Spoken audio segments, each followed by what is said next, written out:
Really appreciate it. This is my first day hosting the Talent Tuesday. We're calling it Live with Leah.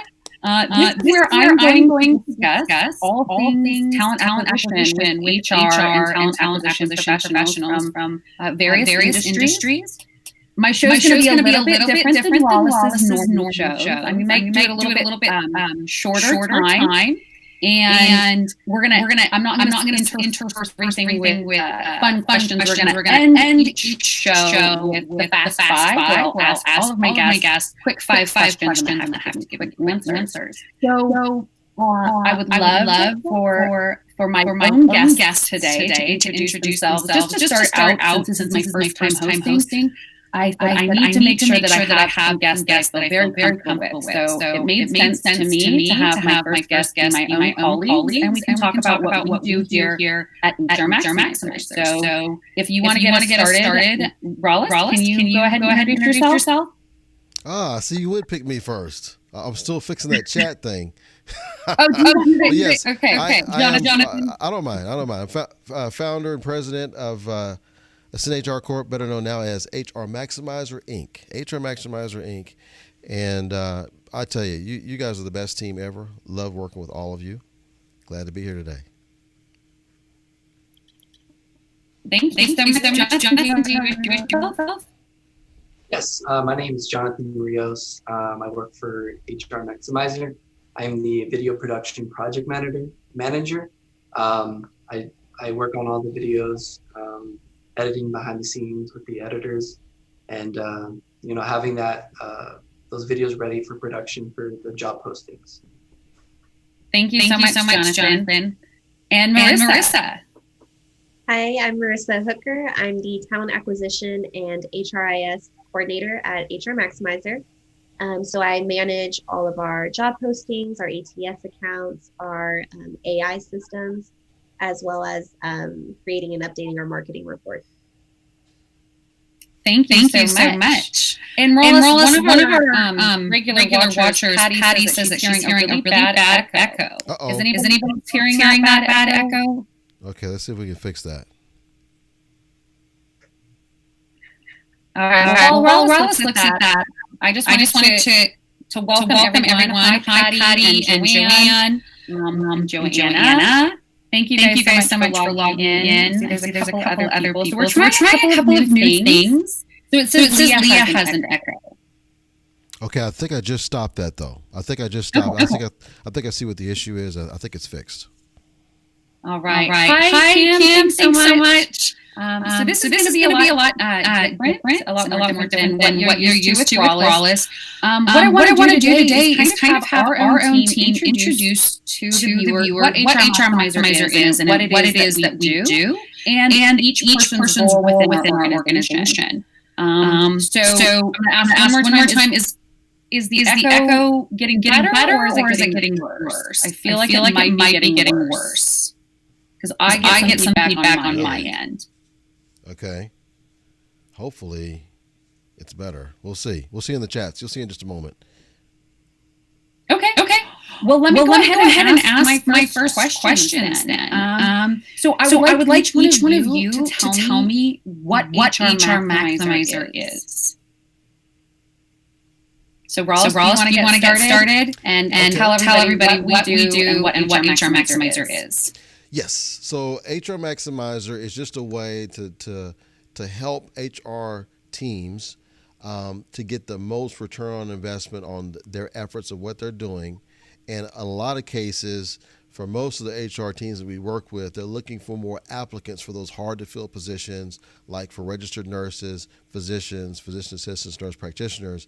And so that's usually what we get to work on. But we're here to help and assist from an outside organization, assist those HR teams internally to just be able to amp up any efforts that they're working on, especially if they have like special projects they're working on, or if they're looking to address certain specific shortages in their staffing. That's what we focus on the most. And we do it on a subscription basis, which is very unique. It's the only platform of its kind in the United States that we know of in healthcare. Most of the other types of organizations that do some of the things that we do, maybe either in the recruitment marketing bucket or in the contingency agency bucket or in the RPO bucket, of which we're in neither of those. Okay. Thank you. And the reason I'm asking everyone to describe it is I was working with a consultant last week, and she told me that it's very beneficial to have everyone in your organization explain what they do and how they do it, so that you can better understand yourself how everybody views their role. So Marissa, would you like to go next and tell us how you describe HR Maximizer? Sure. So as Ross mentioned, we're a subscription-based company, so it's really unique in that aspect, but we assist with recruitment, with advertising, as well as lead generation using some of the latest HR technology available. And so we're not taking over any of the departments. We really just partner with our clients' existing HR team in order to enhance and manage those hard to fill clinical positions. So we do so through mobile optimization, by streamlining the application process and unifying the job postings that our clients use. Thank you so much. I like that description a lot. Very succinct. Leah still has an echo. It hasn't been fixed. Okay, I just tried to fix it just now, and let me just try that again. Oh, the joys of live technology. So does Leah's voice sound better now, Joe? Joe, is it better? I have to give it a minute. Okay. Oh, okay. Jonathan, why don't you go ahead and tell us how you describe HR Maximizer to your friends and family?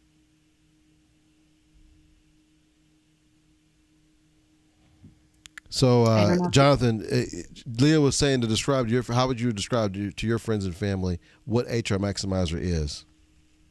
Yes, you, Ross and Marissa, described it really well. You know, we're just a subscription-based talent acquisition service that supplements your internal recruitment team.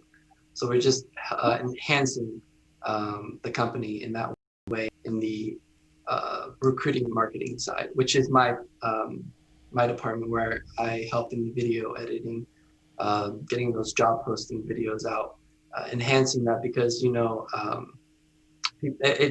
people are more inclined to watch a video than read a whole article of something, and we just help in that aspect. Awesome. Okay, now Leah, 1 second here. Keep going. Now keep going, Leah. Sorry. Just saw some messages from Patty and Holly, and they said that the audio is much better, and I'm not hearing an echo on my end. Leah, Jonathan? No. So Leah, for some reason, now I lost you. Let me see if I can bring you back. Okay. Say something, Leah. Okay. I still hear the echo as well. I saw that. Okay. Patty both said that the echo got better. Can you still hear me? Yeah, we hear you now. Is there an echo when you hear Leah? Not anymore. I think we're all good to go. Finally. Okay. All right. So thank you guys for describing what HR Maximizer is to you, and I think it's really good to have different perspectives on that. Patty and Jan, thank you guys for logging in. I hope that all of our technical difficulties worked out and we can move along. So the next question that I have for everybody is, what kind of problems do healthcare organizations or potential clients come to us with? So Rollis, what are the top three problems that organizations come to you with? Okay. By the way, Leah, I see Terry Ann Douglas is a friend of mine who's in today. She says the echo is back. Oh no. See, there's a delay, folks. There's like about a 36-second delay, and so we think we fixed it, and then it's not fixed. Okay. So let me see if I can figure this out again here. Oh my goodness. Let's see here. If we say something else for me, Leah. I'm really happy that we get this echo issue fixed sometime soon. So what did it sound like for you, Marissa and Jonathan? Did it sound okay? Yeah, it sounds fine on our end. Yeah, our side is fine. Okay. Now they're saying the echo. Okay. So I just made one more change. Leah, say something else. I'm ready to get going on the interview and find out more. Okay. I can still hear the echo. So hopefully, okay, you can still hear the echo? Mm-hmm. Okay.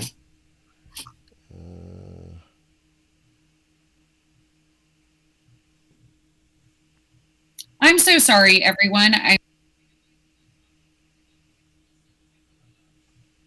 One second here. But thank you for sticking with us, the people that are sticking with us. Yeah, you guys are awesome. We appreciate you guys. It's my first time being the not being the host, so it's a little different for me, and trying to do it. And I'm on the show at the same time. So, okay, are you hearing the echo from your end? No, I think it sounds okay now. How does it sound to you guys, Marissa? We can't hear Leah now. You cannot hear Leah. Okay. No. All right. So, what? Should we all just be in Zoom? Should I hop into Zoom? Yeah. Why don't you hop in Zoom? Okay. I'm gonna close my cast right now, and then I'll hop in Zoom. I hate to do that. I hate to actually have you hop in Zoom. Let me just see if I can make this work. One second.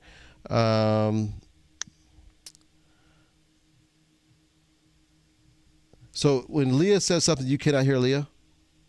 Not now. No. Can you hear me now? No. One second. Let's see here. And I can hear a really bad echo. So, this is terrible. Okay. Can you hear Leah now? Say something else, Leah. I really hope this gets figured out, because this is not my favorite first show ever. Yeah. So can you guys hear Leah now? Yeah, we can hear her. You can hear her. Okay. Oh, good. Okay, so somebody said when the echo is gone, you are not able to hear Leah, but the audience can hear her too. Okay. Oh gosh, guys. Okay, so someone says it seems fixed now. Someone just said that. So you can hear them, Jonathan. You can hear Leah speaking. Yes. I think we're good now. Let's continue. Let's continue, guys. Let us know if it doesn't get better. Thank you, guys. All right, so Ross, I'll circle back and ask you the same question. So, what kind of problems do healthcare organizations come to you with? What are their top 3 problems? Top three problems. I would say one of the biggest problems is just not, from their perspective, not getting enough applicants. They're not getting enough applicants that are applying for jobs. And when I say not enough applicants, I mean qualified applicants. So if they have a job, let's say for a registered nurse, they may be getting folks who are applying that perhaps they aren't a nurse yet, or perhaps they are a new grad and they don't have enough resources to train new grads. They need experience, or maybe they have experience, but it's not in the department that they need.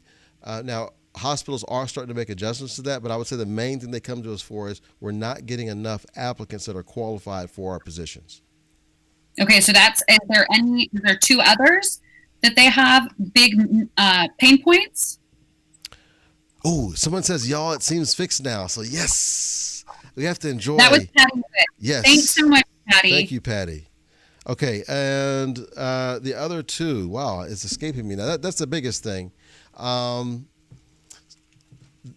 it all boils down to that. Now, hires is another issue, is we're not getting enough hires when it comes to certain areas. So let's say most HR teams are able to handle most of what comes their way, but there may be certain special projects, or there may be certain departments where there are difficulties, and instead of staffing up for this particular issue, they choose to sometimes bring in an outside organization for similar reasons that they would bring in a travel organization or a contingency organization. Well, in our case, they may say, you know what, we need an extra 50 hires this year, or an extra 100 hires, and then we can help them with that in these specific areas that they're having those trouble spots or that project. Okay, thank you so much. So, Marissa, from your perspective in the organization, as a talent acquisition coordinator and HRIS specialist, from your perspective, what are our new clients most frustrated about when they start? What's their big problems? So, as Rios mentioned, it all boils down to organizations feeling like they're not getting enough qualified applicants. But that really a huge source behind that issue can be the fact that their application process, going from the candidate side of things, they're not mobile friendly or they're not user friendly. That process may take a really long time, or it just may be very repetitive. Or their job postings, they don't provide enough information to draw in those applicants. And so that is one of the big problems. And that's kind of where I come in. And one of the ways HR Maximizer helps is by trying to attack the root of the problem in order to help these organizations see the results that they're looking for. Yeah, that's a really great way to boil it down. Is they feel like they're not getting enough hires, which they aren't. According to their statistics and their ratio, they don't get enough hires. But sometimes the problem isn't just because they're not getting enough candidates. There might be a root problem, and it usually is behind that they are getting candidates, but maybe the recruiting experience and the process is just not cutting it for those candidates, and they're not able to convert and make those people full-time permanent hires. So thank you. I loved your perspective. So Jonathan, from your perspective on the video production side, what are the biggest pain points or challenges that the clients are facing, and they come to you to fix their problems with the video? Yeah, so again, Marissa and Rios hit that point where they're just not getting enough candidates. And on the video production side, the way that we fix that is whenever we make a video, we will get footage from that hospital or clinic and show what it's like there.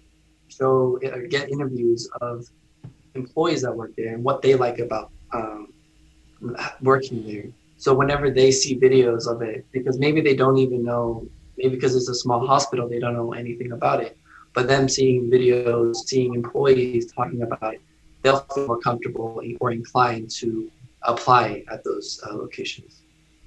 Right, and we started talking about it as a realistic job preview. Our video jobs show candidates what it's like to work at this organization, what it's like internally, and they give them a better perspective on what it would be like if they, in fact, were hired for that position. So I just wanted to ask the audience if you guys have any specific questions for Jonathan, who is our video production manager, for Marissa, who is our talent acquisition coordinator and HRIS specialist, or Rios, who's the president of the company. Please pop those in the chat and we can ask them those questions while we're on the live show today. So moving on, so we know what HR Maximizer is and some of the problems that our clients come to us with. What actually sets HR Maximizer apart, Rios? What sets us apart from other companies in the same industry? I think probably the first one is because we have such a unique platform and unique business model, it really helps us to truly partner with our clients. We're on the same side of the table. We're not competing against each other. We're all there for the same purpose, which is to fix that issue that they're looking to address, whether it's a long-term or a short-term issue. And I think that's what makes it unique. We're also not tied to a specific, hire or hires. We're trying to do the best efforts that we can, which is similar to kind of like an employee-employer relationship, best efforts kind of situation. But at the same time, we are able to come to the table with metrics. We're able to help them to be able to see what's working and what's not working, helping to let them see what the market is. Because a lot of times, I love the expression, it's hard to see the picture when you're in the frame. And it's so true, because sometimes you're in the organization, you're doing the best you can, and you're doing a great job to a certain extent. But there may be just that certain set of few departments or hard to fill positions or certain projects that you just are not able to figure out what's the way to move the needle on that. And that's where we come in to kind of help and partner along. And then that way HR can focus on what they do best, which is converting those interested and available candidates into hires, and we help with some of those other preliminary things to get those folks in the door. I think that helps sets it apart.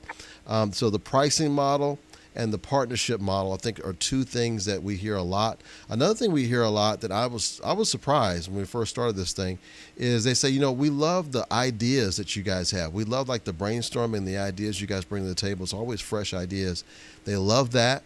And they feel like they have that extra arm of support, because anytime they reach out to us by email or by text or through the ATS, not quite smoke signal, we're still working on that, but pretty much any way that they want to communicate with us, we're able to respond quickly and efficiently, and they love that. Right. No, I think that sums it up pretty well, but I want to ask Marissa, from her perspective, what is unique about HR Maximizer as compared to other solutions in the talent acquisition space? And from my perspective, I think one of the most unique things is that we are using some of the latest HR technology that's available, such as these AIs and the chatbots. We're helping our clients streamline their application process, their recruitment process. We help them for those hard to fill positions. We're either reaching out to these candidates and drawing their attention, or if they do happen to have an abundance of candidates, then we're helping them to go through those quickly and effectively. And we also, it's not all of this, we're not trying to replace that HR department. We're not trying to replace their internal team. We're really trying to partner with them to work together to find an effective solution. And that's where that communication is so key. Like Rios was talking about, we really try to be on top of things, to meet the needs as they come, and to really just be available to help our clients in whatever ways that we can. Yeah, no, I love how that you brought that up, because a couple of years ago we started using chatbots, and it was very new and it was a little bit clunky maybe, but how far our technology has come in machine learning and using AI to sort candidates, to process candidates, but it also provides such a great system for us to be still involved, for the human element. And then one thing we've been doing that Marissa, we didn't mention, but it's brand new, we use the AI platform to do virtual career fairs, and that's brand new, and it's something that we have to embrace in a time where most people are working remotely. So, Jonathan, I'm getting a lot of feedback on my end. I don't know if anybody else is. I hope you can hear me okay. Yes.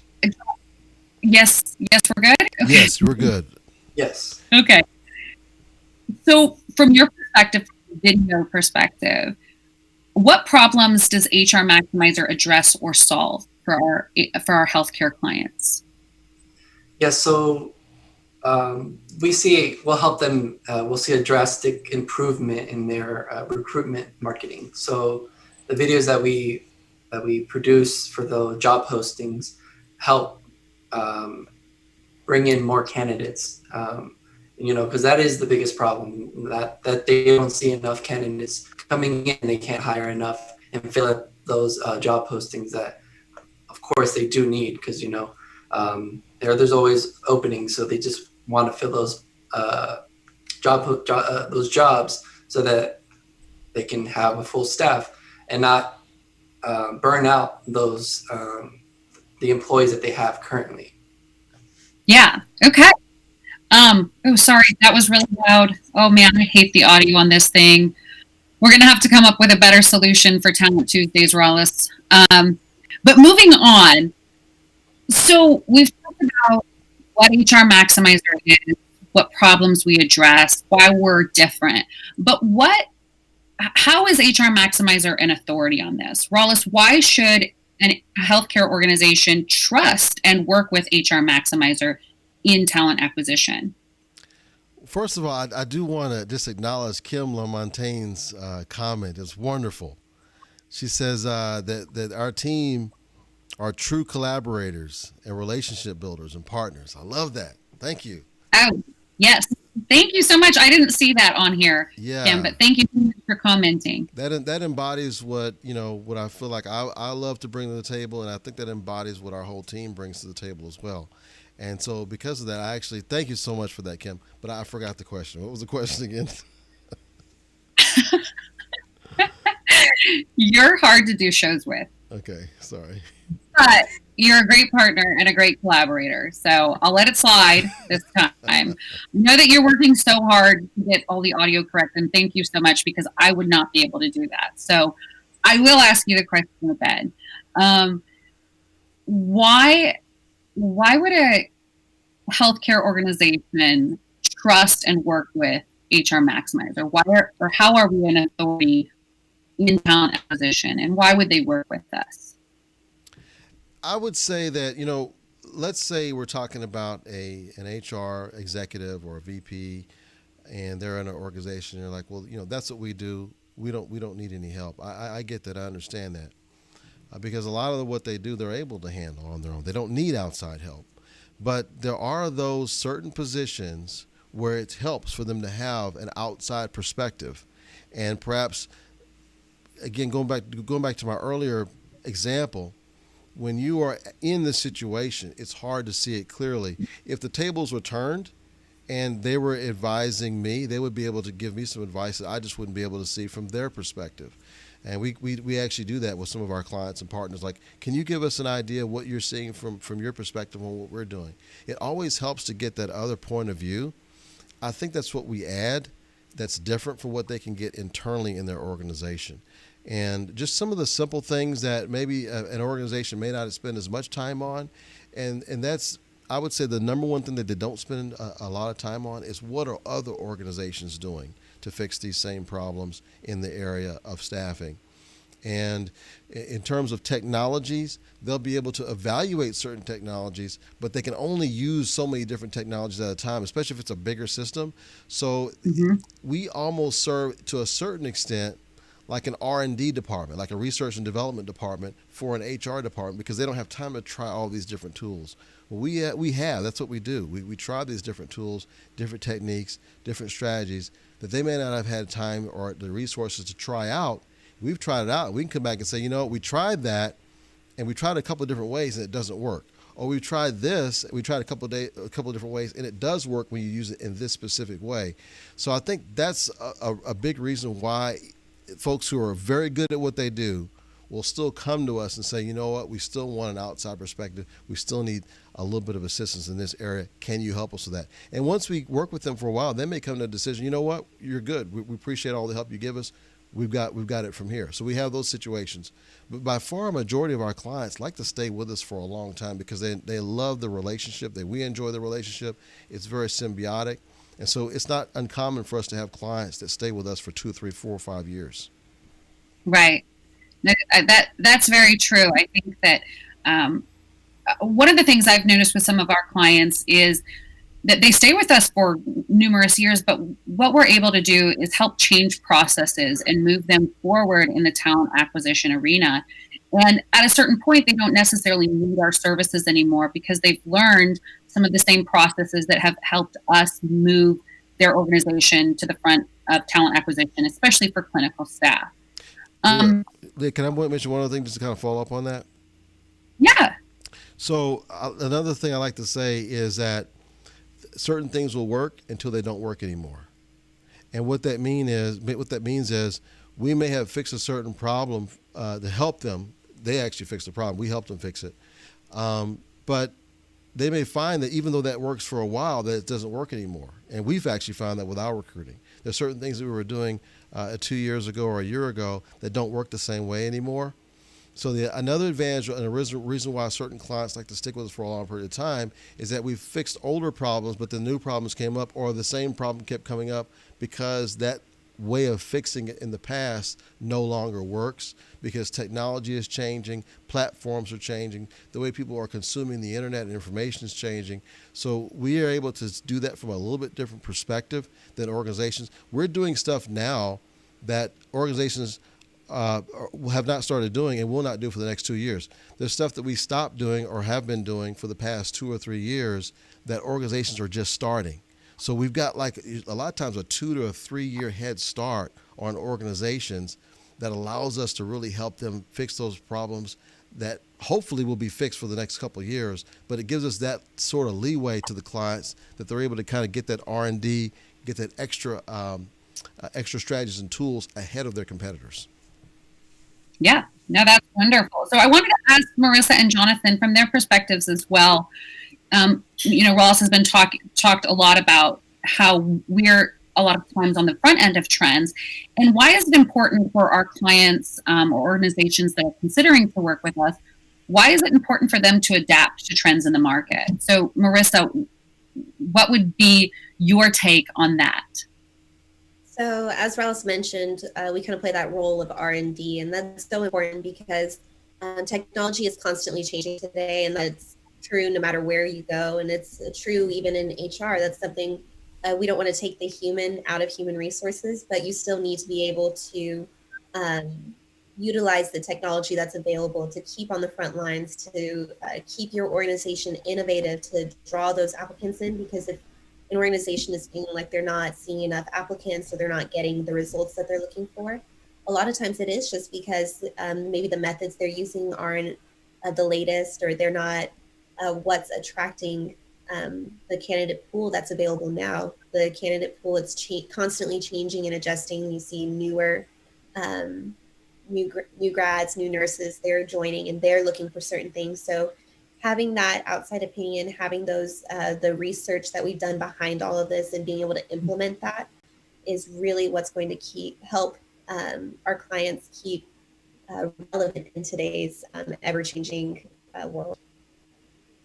Yeah, thank you. Yeah, that's a really interesting perspective. And since you work day in and day out with our HRIS systems, I think that you actually see a lot of the new content coming out and the new trends. And Marissa and I actually talk about this a lot. We notice when organizations aren't making those changes to those trends because they get left behind.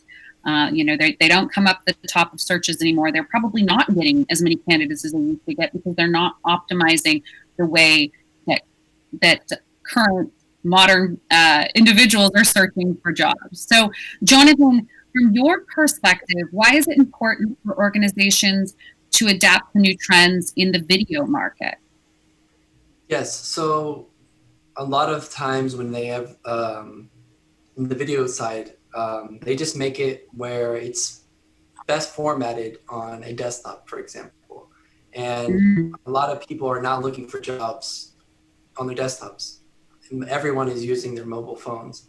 So we are formatting most of our videos, pretty much all of our videos, in a square format. That way it's best optimized for mobile devices. And that's where everyone is using their phones. Everyone is looking for jobs on their phones. It's much quicker, easier, more convenient for them. So we adapt our mindset to make those videos in that square format to make it more simpler and more compatible.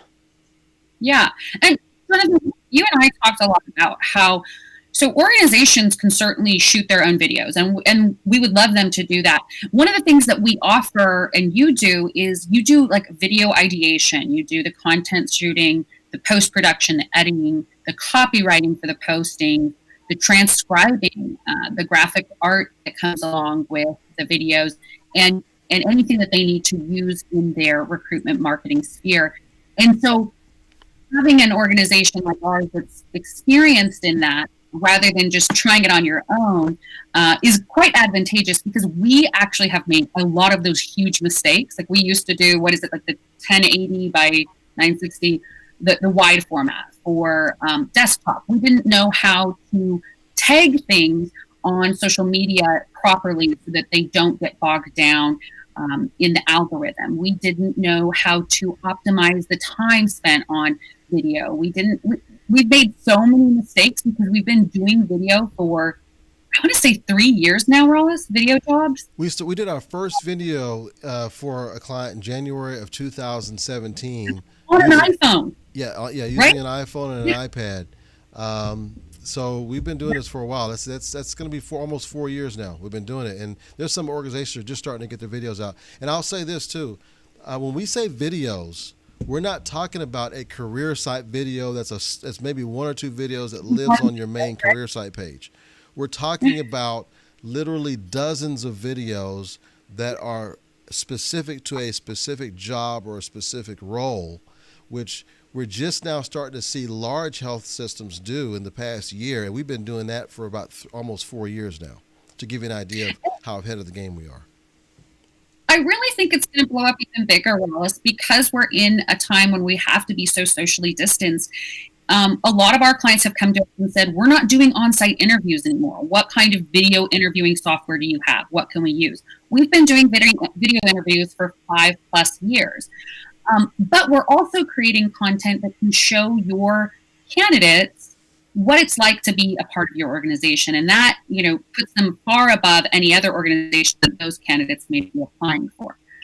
So I guess what I want to do now is thank you guys all so much for for your insight on HR Maximizer. And I wanted to introduce it to our audience. A lot of times in Rios' shows, you know, he talks about other organizations and what they're doing. And we've never really done one to talk about what we actually do and what we're experts in. But so now what I want to do is I want to ask the three of you guys a bunch of questions just so that the audience can get to know you, kind of get the audience involved a little bit more so that they can ask and answer questions. And I want people to get to know who you are, who we are as a company. So I'll save the fast five for later. These are kind of questions that you can answer quickly. You can give a little explanation and then we'll just move on. So, Rios, what was the first concert you ever attended? First concert I ever attended. Let me go with the first one that I can remember off the top of my head. That's going to be Luther Vandross. Whoa! Yeah, I know. I'm a little older, guys. I'm a little older. I'm getting close to 50 years old. So drop in the comments. What was your first concert you attended? I love asking this question because it definitely puts you in a realm of like maybe where you lived in the country, because get this, mine was Garth Brooks. Oh, wow. It was. I heard he puts on a great show. Right. He really does. It was in the 90s. It was amazing. He wasn't like a big star yet. It was at a tiny little arena. I don't even think you could call it arena. No, it was small. And it was with Chris Ledoux and Garth Brooks. Oh, wow. Okay. Yeah. So, okay. Marissa, how about you? What was the first concert you ever attended? My first concert was Alicia Keys. What? I remember going with my whole family and just being utterly thrilled watching her because she puts on such a good show and playing the piano and her singing. And I remember her opening act was Neo. So that that was my first concert.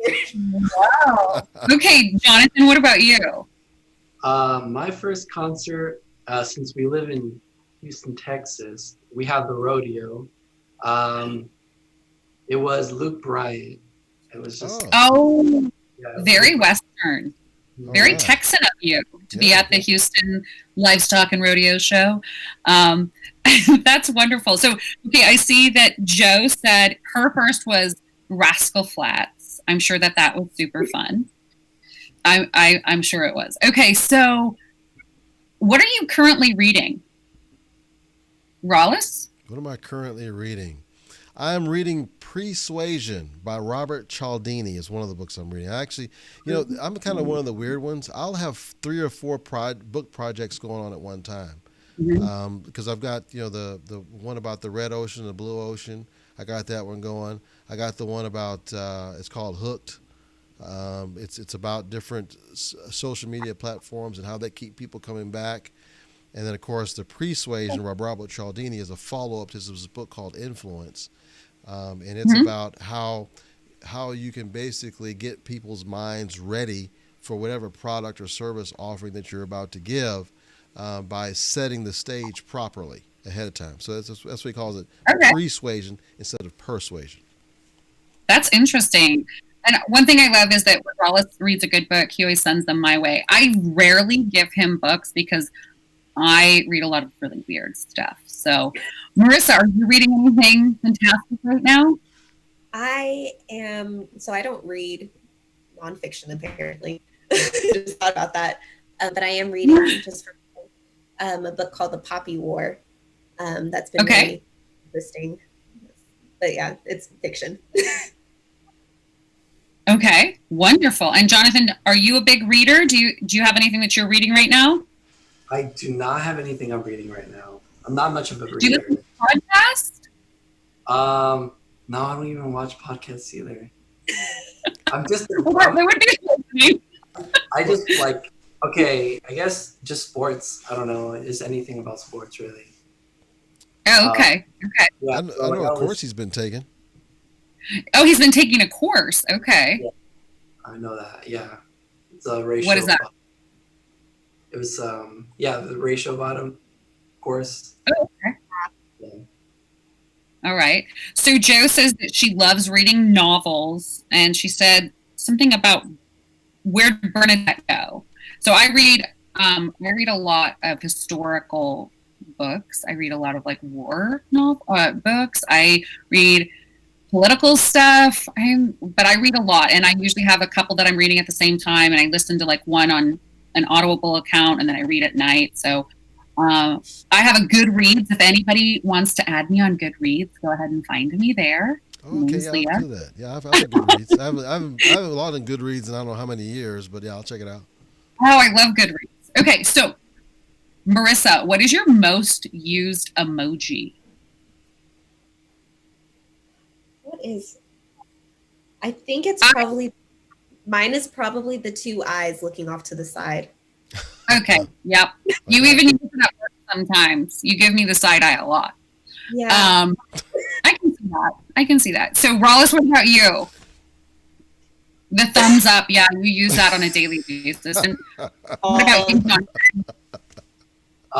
Mine, I use the laughing emoji with the 2 tears on the side. Oh, yeah. Okay, quick question. I've seen that a lot of younger people think that that's overused because I like that one. Not the side one with like the tears laughing, but just like the normal, like, oh, this is super funny. Do we overuse it? Probably, but I'm not going to stop. Yeah. Okay. I think if you think if I think something's really funny, I use 2 or 3 of them in a row. Is that acceptable? That's excessive. And you should stop. It's excessive or acceptable? I'm just kidding. Yeah. See, Marissa agrees with me. It's really funny. I'll do 2 or 3. Well, I use so many weird emojis. My dad, who is pretty old, he started using emojis, and it has been hilarious because, you know, when you type in a word and it like auto-populates an emoji, he just uses them. And it might not even make sense, but it's been pretty hilarious. Oh, look, Patty's got someone there. Patty Witt says she reads more memes than anything. I love that. That's me too. I read a lot of Twitter. I'm also like very into Twitter, but like kind of edgy political Twitter, and I get into some really weird memes as well. Okay, so this is an interesting one. If someone were to play you in a movie, who would you want it to be? Rollis. If someone were to play me in a movie. Mm-hmm. I thought you knew what you would say right away. Who would you guess? I would say. Well, I don't want to like be offensive. Okay, so to play me in a movie, I'm gonna go with one that my wife, you know, she thinks is pretty good looking. So I'm gonna go with Shamar Moore. Although I don't think I look like him. I was gonna say Denzel Washington. You know, actually, he was the first person I thought of, but he's a little bit old. He's quite a bit older than me. Oh, so. Okay, all right, okay. Well, that's why I didn't want to be offensive because he is a little bit older. But yeah. Okay, Jonathan, what about you? Do you have a celebrity that you would want to play you in a movie? I'm trying to think of somebody who kind of looks like me, but I have no. Or someone who has a personality kind of like yours, maybe. Personality. Let's see. Oh, so you didn't tell me that part about the personality. Well, they're actors. One of the Wayans brothers. Oh. Rollis, sure. Which one? I said one of the Wayans brothers for your personality. Yeah, I think so. Yeah, I think for sure. Or Jim Carrey, the Anchorman. Anchorman, yes, Anchorman, Jim Carrey, one of those guys. But again, you know, I don't know. It'd be kind of weird if Jim Carrey was playing me. Oh, it'll be fun. Okay, Marissa, what about you? I think Amanda Stenberg looks a lot like me. That is probably like the one person where somebody's like, "Oh, I know this famous person looks like you." I'm like, that's the one I agree with. Okay, let me look that up. Amanda Stenberg. I know who that person is. I have to look that up. Does anybody in the comments know who she is? Because Amanda, I'm looking it up right now. Amanda Stenberg. I'm very curious about that. So everybody in the comments, I want to hear what's your most used emoji. If somebody was going to play you in a movie, who would you want it to be? I see that Joe already said that Jim Carrey definitely played Rios. I think one of the Wayans brothers would be great. Patty Witt, most used emojis. Oh, one of hers, Marissa, is the eye roll, but like the full face eye roll, not just the eyes. Yeah. Jonathan, have you come up with a movie star yet?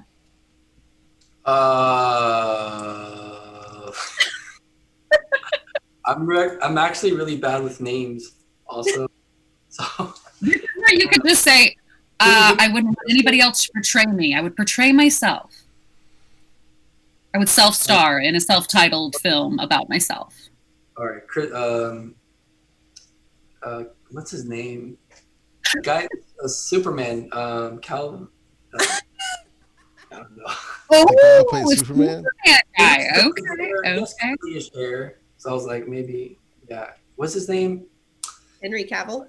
Henry Cavill, yes. Oh, okay. He's good. He's a great actor. Can I show Patty says that she would have what? Can I show you Amanda Strandberg real fast?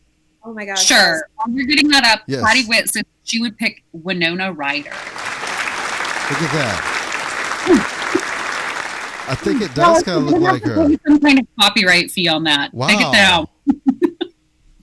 That was pretty cool. Okay. So one thing I wanted to ask all of you, I mean, we work together a lot, but when you're not working, how do you like to spend your time?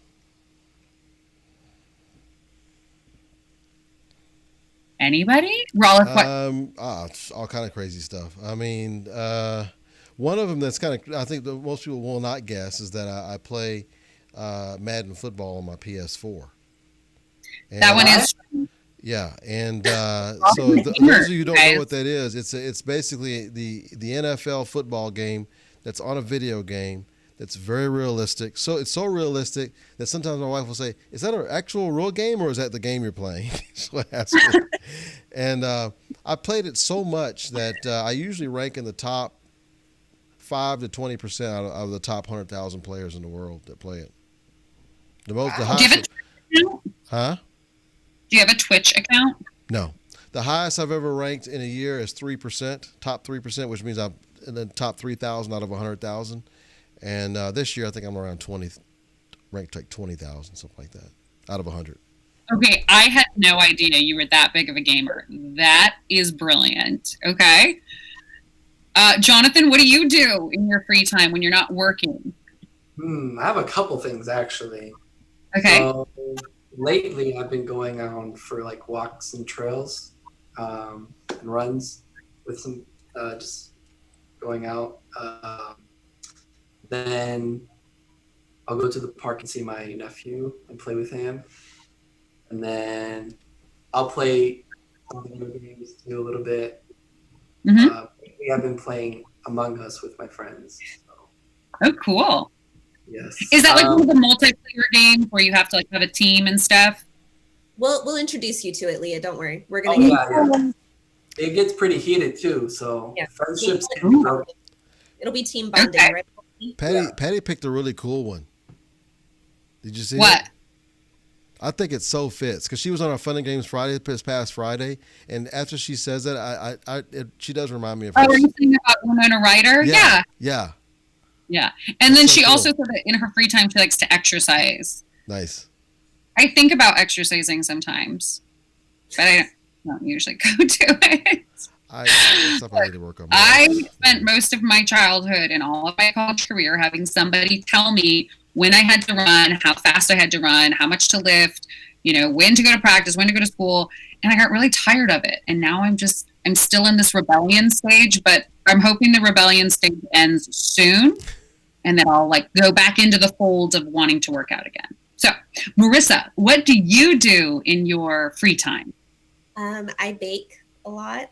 And then I like watching movies, and we have a Labradoodle that takes up a lot of my attention. He's very spoiled. Oh, yeah, we love Bentley. He's adorable. That's wonderful. Ferris says that she would have Angela Bassett play her in a movie because of her personality. Yes. Oh, that's awesome. I think that so fits her. That would be awesome. Yes. Yeah. Patty says that she also likes to watch food eating challenges on YouTube. I completely agree. Those gross me out. Oh, really? Yes. You know how much I hate the sound of people eating? Oh, that's true. Yes, Remember? right. I forgot about that. I couldn't watch this. Can I tell them about that? Can I tell the audience about that? What, that I have misophonia and Yes, that I yeah. have an irrational anger and rage when I hear the sound of chewing? Yeah. Because Go ahead. I'll be talking Go on the right phone, ahead. and I'll just be talking. I'm trying to hide it, but Lee's like, "Are you eating something?" Rawls, you cannot hide the sound of you eating. Yeah, I'm eating something. Yeah, we can just talk whenever you get done. Just call me back when you're ready. I will literally stop a meeting. It's, it's something that I deal with, and I try to be super reasonable about it. But in my brain, in my head, I'm like, I will stab a pencil in somebody if they don't stop eating. And it's the worst. It's a terrible trait. I know. It's my weird sensory processing disability, but it's something I'm working on. And the worker is my partner. When he drinks loud. Who drinks loud? You. Adam. Oh, Adam. Yeah, Adam. Thank you. Yeah. Thank He drinks really loud, and it drives me crazy. But anyways, so Sorry, Adam. in my free time, I paint. I hang out with all of my dogs. I don't work out at all, and I do a lot of FaceTiming with my family because I have lots of nieces and nephews. And so being at home has been really wonderful for me. I've been loving it. It's been pretty great. So let me find one more question to ask all of you, and then we'll wrap this up. What's the best piece of advice you've ever been given? This one's a hard one. I'll go first. Okay. There's no point in holding a grudge. So you don't get any benefit from it. So why hold a grudge?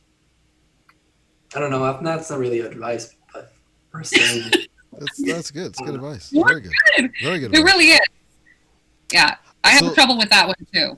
Can I see another friend come on the line here. We got Colette Miller. She's coming in. She says first world problems. She's coming in from Facebook. Oh, I forgot we were reaching her on Facebook. Hi, Colette. Oh my God.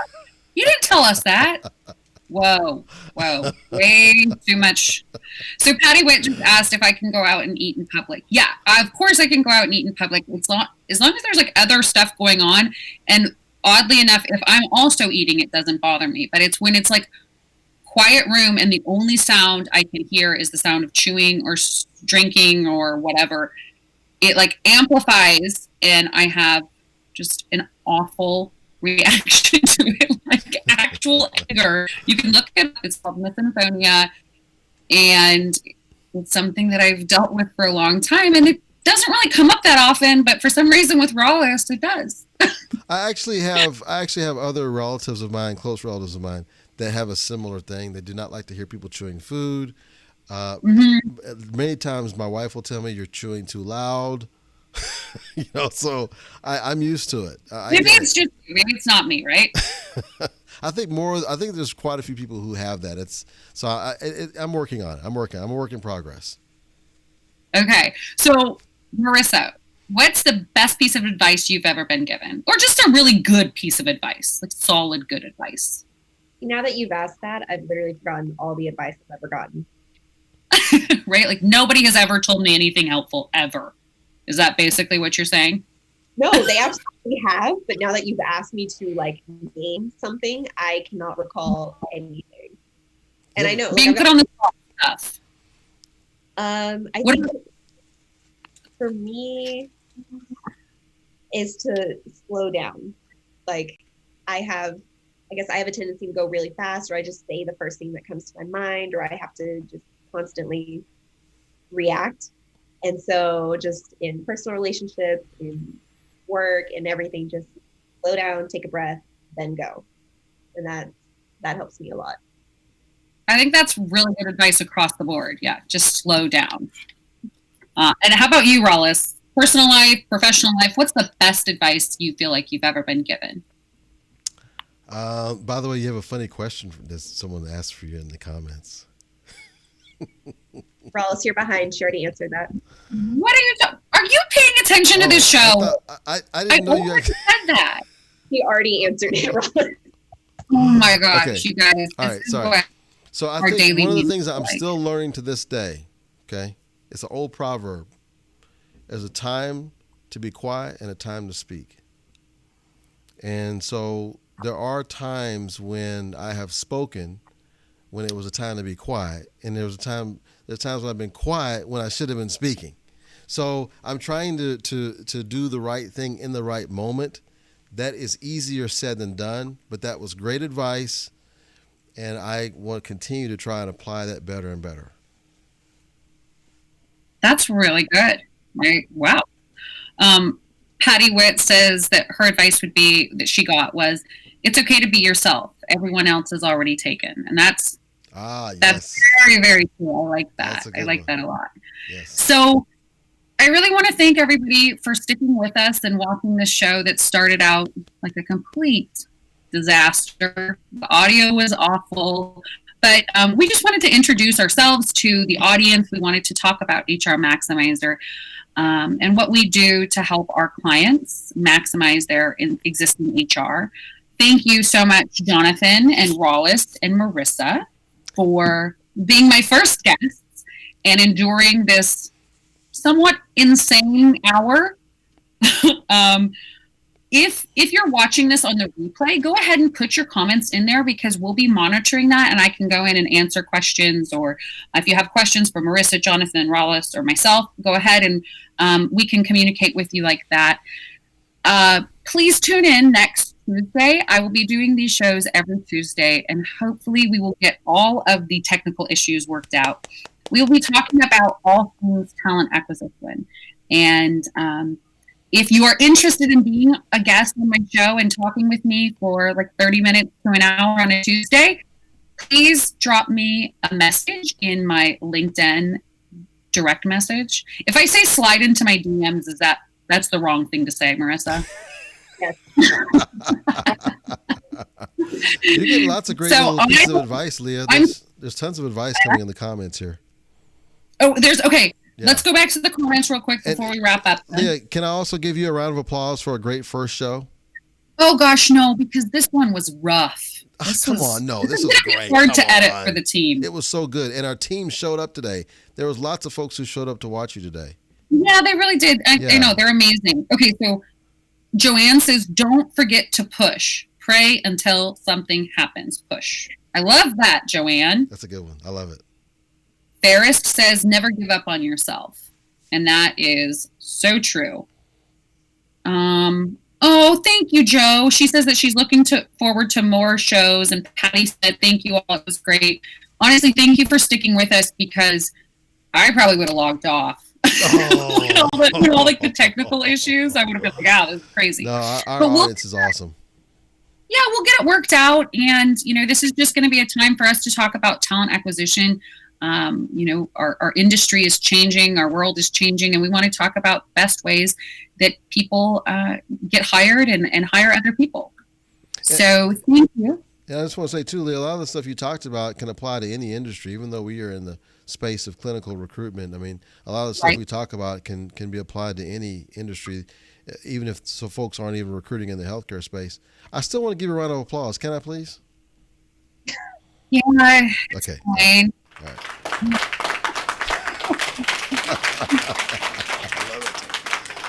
I love it. There we go. Alice loves those. We kind of think they're, can I say cringy?